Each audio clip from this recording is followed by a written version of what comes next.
Hello दोस्तों, welcome to the buzz the brave manga. आज हम ग्लोबल फ्रीज का नया चैप्टर कंटिन्यू कर रहे हैं जो मैंने आपके लिए इंग्लिश में रिवराइट किया है। पूरा विजुअल्स और एडिट्स मैंने खुद बनाया है ताकि एक्सपीरियंस स्मूथ रहे। ओरिजिनल मांगा को ऑफिशियल सोर्स से सपोर्ट जरूर करें। चलिए स्टार्ट करते हैं आज का चैप्टर। अध्याय 2494 ल्यूसुई। 1। लियांग युए ने उसे आग उगलने के लिए दूसरी बार सांस लेने का मौका नहीं दिया। उसका चाकू किसी और चाल में नहीं गया। वो बस फिर से शुरुआती स्थिति में लौटी, एक हल्की सांस ली और टूटी हुई चट्टान की सतह पर अपने पैर मजबूती से जमा लिए। उसका मन और भी शांत हो गया। ब्लेड 1 इंच नीचे गिरा, जैसे गहरे कुएं में पानी की बूंद गिरती है जिसकी गहराई का अंदाजा नहीं लगाया जा सकता। दूसरी बहुत हल्की क्लिक की आवाज आई। दरार पेट की गुहा को चीरती हुई पीठ तक गई और जमीन में उतर गई। विशाल लावा दैत्य आखिरकार पीछे की ओर ढह गया, चारों तरफ आग के छींटे बिखेरते हुए। उसके सीने की आग अब भी जूझ रही थी, लेकिन वो पूरी गर्म सांस इकट्ठा नहीं कर पा रहा था। यान झांग हाफने लगा और उसकी आग की मुकुटें एक एक करके मंद पड़ती चली गई। वो उस साधारण सी दिखने वाली तलवार को घूरता रहा और गले से जोर लगाकर एक वाक्य निकाला, तुम्हारा चाकू। कैसे? मौत के कगार पर भी उसे यकीन नहीं हो रहा था कि उसका इतना मजबूत शरीर इतनी छोटी सी तलवार से इतनी आसानी से कट गया। लियांग युए ने तलवार म्यान में रखी और हल्का सा झुककर प्रणाम किया, जैसे किसी शक्तिशाली योद्धा को सम्मान दे रही हो। वो चुप रही, बस ये शब्द छोड़ते हुए, ये एक वार नहीं है, ये एक सोच है, एक इरादा है। एक सोच हमेशा के लिए टिक सकती है, जिसे दिल में रखो वही गूंज बन जाता है। एक तलवार गुरु ने कहा था कि एकाग्र इच्छा जिद्दी चट्टान को भी भेद सकती है, और यही उस कहावत का मतलब है। यान झांग की विशाल मुट्ठी धीरे धीरे उसके सीने की दरार पर आ गिरी, लेकिन वो कुछ कर नहीं सका। गिरती आग की बारिश से उसकी नजर धुंधली हो गई थी और उसके कानों में बस बहते लावे की गहरी गड़गड़ाहट थी। वो फिर से उठना चाहता था, फिर से लड़ना चाहता था, फिर से आग उगलना चाहता था, लेकिन उसके शरीर की हर आगंस ऐसे लग रही थी जैसे बारीक सुई से छेद दी गई हो, और वो कोई ताकत इकट्ठा नहीं कर पा रहा था। लियांग युए मुड़ी, उसकी पीठ का दृश्य साफ और सधा हुआ था। म्यान हल्के से उसकी टांग के कवच से टकराई और डिंग की साफ आवाज आई, जैसे लंबी सांस के अंत की ध्वनि। उसने गिरे हुए विशाल साए की ओर पीछे मुड़कर नहीं देखा, बल्कि अपने कदम स्थिर रखे, अपने प्रतिद्वंद्वी और अपनी तलवार दोनों का सम्मान करते हुए। दूर से यांग शिनशिन ने अपना डेटा समेटा और शांत स्वर में कहा। उसकी तलवार की ऊर्जा और उसकी मुट्ठी हमेशा सिर्फ आधा इंच की दूरी पर रही। जब चट्टानी कवच अपनी सीमा तक मोटा हो गया और उसकी बनावट सबसे ज्यादा कसी हुई थी, तब वही सबसे नाजुक हो गया था। उसी पल को उसने पकड़ा। झांग यी ने संतोष से सिर हिलाया। आक्रमण शक्ति के मामले में वो धीरे धीरे ली चांगों के स्तर के करीब पहुंच रही है। कुल मिलाकर युद्ध क्षमता में वो ली चांगों से आगे निकल चुकी है। आग की बारिश अब भी गिर रही थी। जमीन में पड़ी पतली दरार यान झांग के सीने से लेकर उसके पीछे 10 झांग तक फैली हुई थी, जैसे किसी ने पैमाने से सीधी रेखा खींच दी हो। उस रेखा के दोनों ओर की तीव्र गर्मी धीरे धीरे बिखर गई और आखिर में हवा में बस हल्की गर्म लहरें कांपती रह गई। ताकतवर योद्धा अंततः खामोश हो गया। आग के समुद्र की गहराइयों में लियू सुई लावे की सीढ़ियों पर चढ़ता हुआ आगे आया। उसकी 10 उंगलियां हल्की सी फैली थी और उंगलियों से पतली चमकदार लाल रेखाएं निकलकर रात के आकाश में खिंचती उल्काओं की तरह सीधी फैल रही थी। उसने अपने प्रतिद्वंद्वी को देखा। हथेली से भी छोटा एक काला चित्तीदार बिल्ली। जमीन पर ऐसी चीज उसने पहली बार देखी थी और उसे ये काफी अजीब लगी। क्या यही मेरा प्रतिद्वंद्वी है? इतना छोटा, मुलायम सा और बहुत आलसी लगता है। क्या ये सच में लड़ सकता है? लियू सुई के मन में भी थोड़ा संदेह आया। हुआ हुआ ने अंगड़ाई ली, जम्हाई ली और चट्टानी जमीन पर अपने पंजे तेज किए। ये सब करने के बाद उसने सिर उठाया और सामने की आगजुगनू को देखा। उसकी आंखों की सुस्ती पूरी तरह गायब हो गई और उसकी जगह इंसानी चतुराई और नंगी लड़ाकू भावना आ गई। हुआ की सुपर पावर इंडेक्स डरावने 36,000 तक पहुंच चुकी है। शुद्ध युद्ध शक्ति के मामले में वो झांग यी और यांग शिनशिन के बाद दूसरे स्थान पर है। इसमें कोई हैरानी नहीं थी। झांग यी उसे हर समय खाना खिलाना पसंद करता था और जितना वो खाती उतनी ही बढ़ती जाती।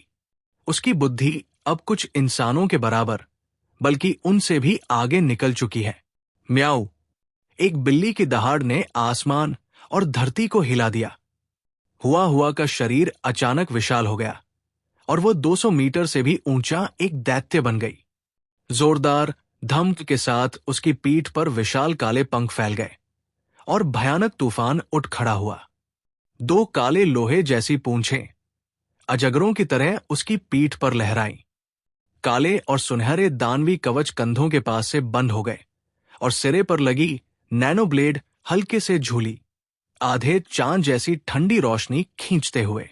हुआ की लड़ाकू मुद्रा देखकर लियू सुई की आंखों में अब भी शांति थी और उसमें जन्मजात श्रेष्ठता झलक रही थी। जानवर जैसी कोई प्रजाति नहीं, सही कहें तो ये पहले जानवर ही था, अच्छी तरह पालतू बना हुआ। लेकिन जैसे ही ये मेरे फायरलाइन डोमेन में आएगा, कोई भी जीव साफ साफ टुकड़ों में कट जाएगा। लियू सुई के बोलते ही उसके आसपास की हवा में हल्की लेकिन घनी लाल रोशनियां उभर आईं, जैसे किसी फिल्म में खजाने की रक्षा करने वाला लेजर जाल। गर्मी की ऊर्जा हवा में सिमट रही थी और फैल रही थी, किसी भी पल जानलेवा वार करने को तैयार। हुआ ने बस हल्का सा सिर तिरछा किया और ध्यान से सुनने लगी। वो गर्मी के बहाव की दिशा, हर तार के तनाव और कंपन को सुन रही थी।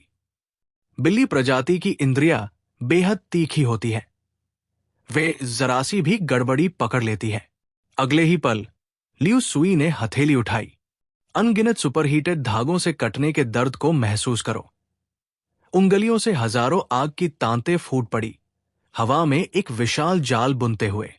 हर रेखा में गर्मी और खिंचाव था और चट्टान की दीवार को छूते ही उसे शीशे की तरह चिकने पतले टुकड़ों में काट देती थी। Burning veins weaving heaven. एक पल में पूरा आकाश लाल रेखाओं से भर गया। हुआ अचानक झपटी। वो सीधी रेखा में नहीं दौड़ी, बल्कि बिल्ली की तरह इस आकार में चट्टानों के कोनों और मलबे के बीच उछलती गई। 9 अलग अलग बिंदुओं पर पैर रखते हुए उसका शरीर 9 परछाइयों में बंट गया। आग की रेखाएं बस छूकर निकल गई। उसके कवच के किनारों पर नन्ही चिंगारियों का घेरा जला, जो तुरंत ऑटोमेटिक कूलिंग लेयर से बुझ गया। झांग यी की चिंता ज्यादा हुआ की लड़ाई को लेकर थी। आखिर अपनी पालतू की फिक्र होना स्वाभाविक था। कोई हैरानी नहीं कि उन्होंने इस आदमी से निपटने के लिए हुआ को भेजा। बिल्लियां सूत के गोले से खेलने में माहिर होती है। सिर्फ हुआ की प्रतिक्रिया गति और फुर्ती ही ऐसे झंझट वाले प्रतिद्वंद्वी को आसानी से संभाल सकती है। लियू सुई की नजर तेज हो गई। रफ्तार बुरी नहीं है, लेकिन तुम मेरे जाल से बच नहीं पाओगे। उसके हाथों में लाल थर्मल धागे तेजी से घूमने लगे, जैसे बिल्ली का पालना। पूरे क्षेत्र में घनी लाल तांतें बेहद अव्यवस्थित दिख रही थी, लेकिन असल में वे पूरी तरह क्रमबद्ध थी। एक विशाल जाल बुनते हुए जो हुआ को पूरी तरह घेरकर कुचल देना चाहता था। हुआ चारों पैरों पर दौड़ती रही, उड़ने की क्षमता के साथ। जैसे कोई चतुर चोर लेजर जाल से बचता हुआ वो हर बार दरारों से निकल जाती थी। लेकिन एक पल में हुआ का शरीर हवा में अचानक रुक गया।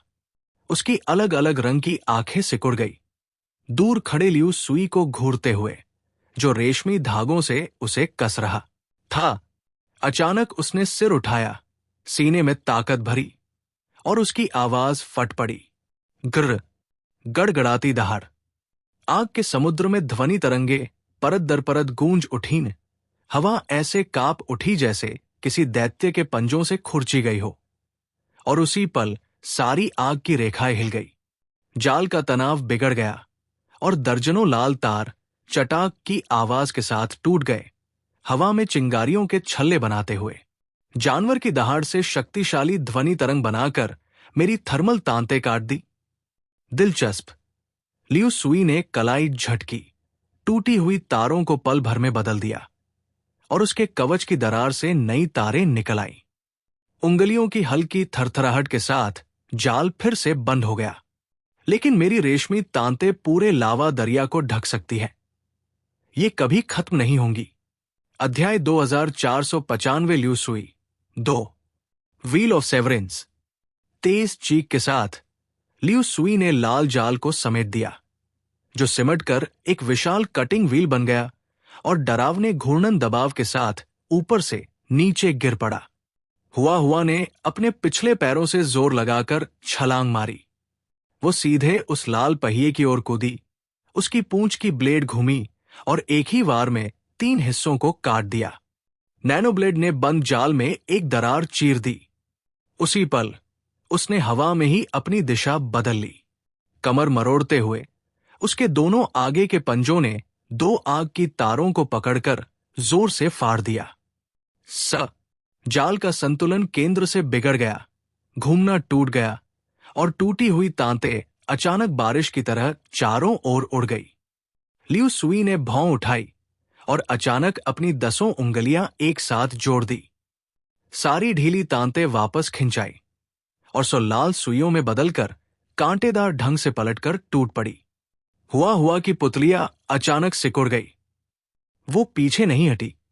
गिरते ही उसने सिर झुका लिया, पीठ को धनुष की तरह मोड़ा और काले सुनहरे नाखून प्लेट अपने आप हल्का सा घुमाव लेकर बाहर आ गए, घनी सुइयों को जबरदस्ती अपनी सतह की ओर मोड़ते हुए। आग की सुइयां मुड़ी हुई सतह पर फिसल गई, पतली लाल लकीरें छोड़ती हुई, जो जमीन पर घनी कतारों में बिखर गई। अभी टिके हो? लियू सुई ने ठंडी हंसी हंसी। तो चलो इसे यही खत्म करते हैं।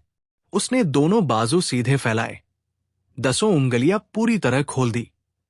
पूरी ताकत। हजारों लाल रेखाएं मूसलाधार बारिश की तरह टूट पड़ी, 3 परतों की आग की पर्दों में बदलकर अलग अलग कोणों से हुआ के हर बचने के रास्ते को बंद करती हुई। हुआ के कान अचानक फड़फड़ाए। उसने सुन लिया था, तीनों आग की परतों के बीच एक बेहद छोटा सा उल्टाव का अंतर था।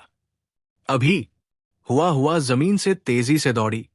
उसके चारों अंग लगातार हरकत में थे और उसकी पूंछ की ब्लेड अर्धचंद्र की तरह ऊंची उठी हुई थी। पहली परत गिरते ही वो 2 उभरी हुई चट्टानों के बीच से उछलकर सीधे उस उल्टाव के अंतर में घुस गई। दूसरी परत लुढ़ककर नीचे आई और वो हवा में पलटी। उसकी पूंछ की ब्लेड नीचे दबती हुई 2 मुख्य खिंचाव तारों को काट गई। आग की पर्दे का केंद्रीय नियंत्रण तुरंत धीमा पड़ गया। तीसरी परत धड़ाम से गिरी। हुआ ने रफ्तार कम नहीं की, बल्कि अपने ताकतवर शरीर के साथ सीधा अंदर घुस गई। क्लैंग।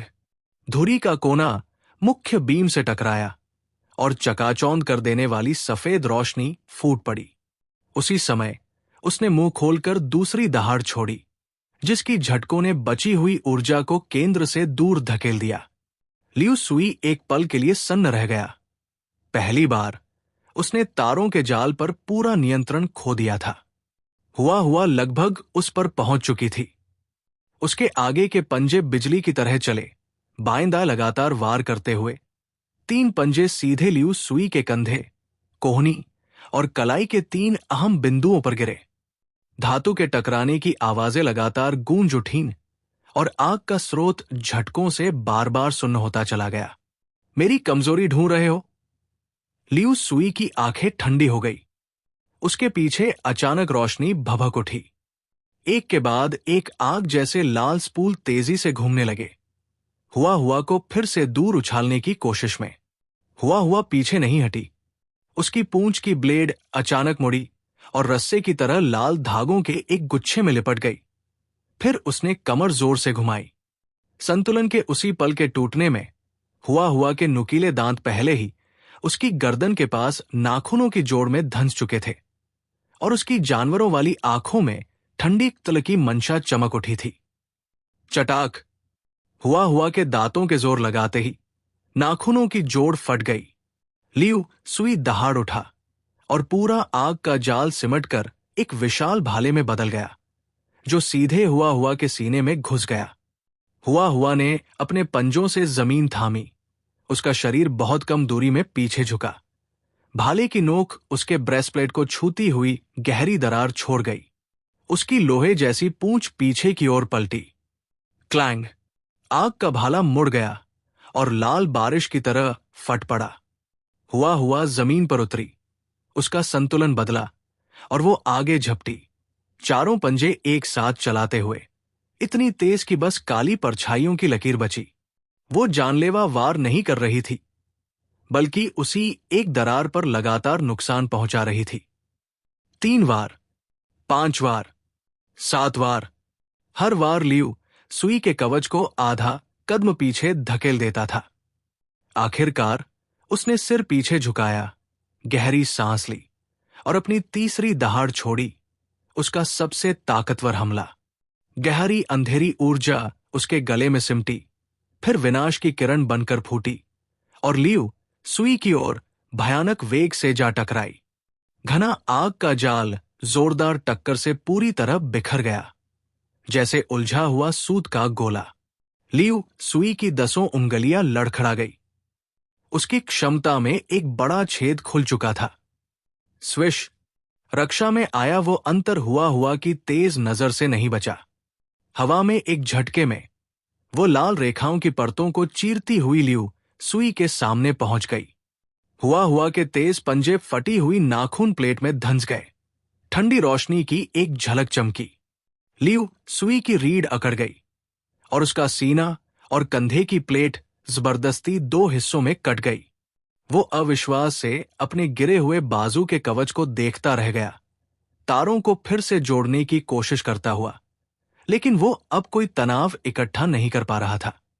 कैसे? उसे समझ नहीं आ रहा था कि उसका इतना जटिल लाल रेखाओं का जाल इस जमीनी जीव पर क्यों बेअसर रहा। उसे क्या पता था कि बिल्लियां सूत के गोलों से खेलने की जन्मजात माहिर होती है। वो वाक्य पूरा भी नहीं कर पाया था कि उसका ऊपरी शरीर संतुलन खो बैठा और वो एक घुटने के बल जमीन पर जा गिरा। आग बिना सिर वाले सांप की तरह बेकाबू होकर लहराई और फिर धीरे धीरे बुझ गई। हुआ ने राहत की सांस ली, अपने पंजों की नोक से चिंगारियां चाटी और अपनी पूंछ की ब्लेड को साफ और फुर्ती से झटका। म्याऊ! एक और रणभूमि। चीशा पिघली हुई रेत की टीले के ऊपर खड़ा था। उसकी हथेलियां आपस में जुड़ी हुई थी। उसकी हथेलियों से बहती रेत बारीक झरने की तरह पल भर में चमकदार मेहराबनुमा ढाल में बदल गई, जिसके भीतर बुलबुले धीरे धीरे उठ रहे थे। उसने चारों ओर देखा और गहरी, भारी आवाज में कहा, तुम सब में जो सबसे मजबूत है, सामने आओ। कमजोरों को बेकार में मरने मत दो। देंग शैनतोंग और बैली चांगचिंग कंधे से कंधा मिलाकर आगे आए और फुइंग दस्ते दोनों ओर पंक्तिबद्ध हो गए। न यांग शिनशिन ने न ही लू केरान ने आखिरी प्रतिद्वंद्वी पर हाथ डाला। आखिरकार इन दोनों में से एक के पास सुपर युद्धपोत स्काइसी फोर्ट्रेस और पूरी मैकेनिकल लीजन का नियंत्रण था और दूसरे की ताकत 48,000 की क्षमता सूचकांक तक पहुंच चुकी थी। एक मामूली व्हाइट बिशप के खिलाफ उनका उतरना कुछ ज्यादा ही होता। इसलिए उन्होंने शैडो स्क्वाड को भेजा ताकि इस व्यक्ति को घेरकर खत्म किया जा सके। बै चांगचिंग ने पल्स हैमर को कंधे पर टांग लिया, लेकिन उसकी मुस्कान गायब हो चुकी थी। यह आदमी आसान नहीं है। व्हाइट बिशप स्तर के प्रतिद्वंदी के सामने हमें सावधान रहना होगा। देंग शैनतोंग ने आंखें संकरी की। उसकी पुतलियों में हल्की रोशनी झलक उठी। मिस यांग पहले ही कह चुकी है कि इसकी ताकत जमीन के नीचे की पिघली रेत पर निर्भर करती है। जैसे ही उसकी पिघली रेत की सप्लाई कटेगी, उसकी ढाल टूट जाएगी। ब्लेजिंग सैंड की शक्ति बेहद गर्म चट्टानों को पीसकर सख्त रेत में बदल देती है, जिसे दुश्मनों पर हमला करने के लिए इस्तेमाल किया जा सकता है। लावा के समुद्र में इस तरह की पिघली रेत कभी खत्म नहीं होती। उसका तापमान बहुत ऊंचा होता है और उसकी विनाशक शक्ति भी बेहद जबरदस्त होती है। ची शाह ने हाथ उठाकर इशारा किया और जमीन से रेत की बाढ़ उमड़ पड़ी। जब तुम आ नहीं रहे तो मैं पहले वार करता हूं। मोल्टन सैंड डोमेन एक पल में जमीन जैसे जिंदा हो उठी। रेत की दीवारें, रेत की लहरें और रेत के स्तंभ उठ खड़े हुए, परत दर परत कांच जैसे पतले प्लेटों को आगे धकेलते हुए। हर पतली शीट तेज गर्मी में मुड़ती हुई चकाचौंध कर देने वाली सफेद रोशनी परावर्तित कर रही थी, जैसे दर्पणों की दीवार हो। सैंड क्राउन टाइड उठो, आंखें चौंधिया देने वाली सफेदी। ऊपर से बैली चांगचिंग दहाड़ उठा। वो दुश्मन को बढ़त नहीं लेने देना चाहता था। उसका पैर जमीन में धंसा और उसने जोर से पांव पटका। उसने अपने हाथ का विशाल धातु पल्स हैमर दूर धधकती रेत की ओर दे मारा। पहला वार। धम, गोलाकार झटका बेकाबू होकर फैला। रेत की दीवार वही ढह गई और पतली कांच की प्लेटें चारों ओर उड़ गई। दूसरा वार। झटका पहले वाले से टकराया, रेत की लहरों को पीछे धकेलते हुए नीचे का बहाव छेद उजागर कर दिया। बहाव रोको। दहाड़ के साथ उसने तीसरा हथौड़ा उस छेद के किनारे पर मारा। चट्टानी नसें फट गई और पिघली रेत का बहाव अचानक धीमा पड़ गया। ची शाह की भौं फड़की और उसने दोनों हाथ जोड़ लिए। मोल्टन ग्लास का क्षेत्र, चारों ओर बिखरी कांच की स्लैब हवा में फिर से जुड़ गई, मुड़ती हुई एक विशाल कटोरे में बदल गई, जिसने बैली चांगचिंग को पूरी तरह घेर लिया। कटोरे की दीवारें तेजी से मोटी होने लगी और तेज गर्मी अंदर लौट आई, उसे मिट्टी के योद्धा में बदलने की धमकी देती हुई। मुझे फंसाने की कोशिश इतना आसान नहीं है। बैली चांगचिंग दांत दिखाकर हंसा और स्काई सी आर्मर सक्रिय हो उठा, उसे और भी ज्यादा ताकतवर बनाते हुए। चैप्टर 2496, लियू जुई 3। जलती हुई रेत की ब्लॉकेट के सामने बैली चेंकिंग ने जोर से दहाड़ लगाई और पल्स हैमर को पकड़कर अचानक ऊपर की तरफ उठा दिया। Open it for me. एक बेहद भारी और ताकतवर इंपैक्ट हुआ। कांच के बॉल की सतह पर स्पाइडर वेब जैसी दरारें फैल गई। सेट की एबिलिटी उसे राक्षसी लेवल की ताकत देती थी। अगेन, उसने दोनों बाजुओं से पूरा जोर लगाया। उसकी मांसपेशियां केबल्स की तरह तनी हुई थी। पल्स हैमर लगातार 3 बार गिरा और कांच की परतें एक एक करके टूटती चली गई। Interesting ability. ब्लेजिंग सैंड की आवाज अब भी शांत थी। लेकिन तुम कब तक टिक पाओगे? उसने हथेली में रेत की दिशा बदली और बॉल की दीवार तुरंत रिजेनरेट हो गई। दूसरी और तीसरी लेयर लगातार सील होती चली गई। ची शाह ने अपनी शक्ति बढ़ानी शुरू की। आखिरकार बैली चेंकिंग विरोधी की ताकत के सामने टिक नहीं पाया। सुपर पावर इंडेक्स का अंतर साफ था। उसी क्रिटिकल मोमेंट में डेंग शेंटोंग आगे बढ़ा और अपनी तलवार से जोरदार स्लैश मारा। The great Sumeru illusionary realm open. रोशनी अचानक असहनीय रूप से तेज हो गई, एकदम प्योर वाइट, बिना किसी इंप्योरिटी के। ब्लेजिंग सैंड को सेंटर मानकर लगभग 1 माइल के रेडियस में फैली सारी स्ट्रे लाइट खिंच गई। सीधी रोशनी गायब हो गई, सिर्फ हीट का आउटलाइन और सफेद लाइट शैडो बचा। विजुअल रेफरेंस पूरी तरह स्ट्रिप हो गया। ग्लास के रिफ्लेक्शंस पूरी तरह डिस्टॉर्ट हो गई। यहां तक कि ची शाह की आंखों में भी एक भयानक इल्यूजन उभर आया, उसकी पत्नी और बच्चों को काटे जाते हुए। उनकी चीखें, उनकी बेबसी की आवाजें। ब्लेजिंग सैंड की नोक हल्की सी रुकी। मोल्टन सैंड का फ्लो बिगड़ गया। कई आधी पिघली प्लेट्स जमीन पर गिर पड़ी, मोटे स्टैलेक्टाइट्स को तोड़ती हुई। वो जानता था कि ये इल्यूजन है, लेकिन ये बहुत ज्यादा रियल था। उसका मन शांत नहीं हो पाया और उसकी एबिलिटीज में दरारें पड़ने लगी। देख नहीं पा रहे? डेंग शेंटोंग की आकृति चमकी और आसपास की स्पेस में एक के बाद एक शानदार अदृश्य प्रिज्म्स फैल गए। वो प्रिज्म्स के बीच मूव करता रहा और वाइट फॉर पॉइंटेड स्टार्स एक एक करके जल उठे, जैसे साफ आसमान में फायरवर्क्स फूट रहे हों। Etched by the heavens, her starburst sand shield के स्ट्रक्चरल पॉइंट्स पर लगा, ब्रूट फोर्स से नहीं बल्कि प्रेशर रिलीज सीम्स काटते हुए। दर्जनों स्टारलाइट बीम्स गिरी। पूरे सैंड शील्ड का फोर्स डिस्ट्रीब्यूशन रिराइट हो गया। अब मेरे साथ चार्ज करो, बैली चेंकिंग चिल्लाया और पल्स हैमर को विंडमिल की तरह घुमाते हुए सैंडशील्ड पर डायगोनल स्वीप मारा। झुगे किंगटिंग, एक्सायो होंगलियन, जिंगटियान, लू दहाई, सभी ने उसी एक फ्लॉ पर हमला किया। बैंग! सैंडशील्ड बीच से फट गया, जैसे मोटा कांच एक्सप्लोड होकर चारों तरफ बिखर गया हो। ची शा ने धीरे से आंखें बंद कर ली। जब देख नहीं सकता तो खुद को बंद कर लेना ही बेहतर था। लावा फील्ड्स के अपने अनुभव के आधार पर वो हवा में बहती हॉट एयर की मूवमेंट से दुश्मनों की पोजीशन पहचानने लगा। उसने हथेली नीचे की, सैंड सीधा जमीन में घुस गई। क्विक सैंड अबिस, जमीन अचानक धंस गई। शैडो रैंक्स पैरों समेत नीचे खींचने लगे। घूमते हुए वॉर्टेक्सेस उन्हें निगलने लगे। ये उसका सबसे खतरनाक किलिंग फील्ड था। सुपर हॉट, तेजी से घूमती क्विकसैंड, जहां मोटा आर्मोर भी पल भर में पिसकर धूल बन जाए। बैलेंस संभालो, क्विकसैंड में मत गिरना। बैली चेंकिंग ने पल्स हैमर जमीन में ठोंक दिया। शॉकवेव उल्टी दिशा में फैली और उनके पैरों के नीचे हार्ड ग्राउंड की रिंग बन गई। डेंग शेंटोंग पीछे नहीं हटा। उसने तलवार की नोक हल्के से नीचे टपकाई। एक transparent prism blade sand layer में धंस गया, क्विकसैंड के लिए स्टॉपब्लॉक बनकर। वॉटेक्स प्रिज्म्स के रिंग्स पर टूट गया। सक्शन फोर्स बहुत कम हो गई। लू दहाई, डेंग शेंटोंग ने कहा। एक शैडो बिजली की तरह दौड़ी। लू दहाई रेत पर ऐसे फिसला जैसे ठंडी हवा में तैरती मछली। उसने किसी पर वार नहीं किया, सिर्फ जमीन के नीचे 3 स्लैशेस मारे। 3 सैंड सप्लाई चैनल्स काट दिए। मोल्टन सैंड की सप्लाई कुछ पल के लिए टूट गई।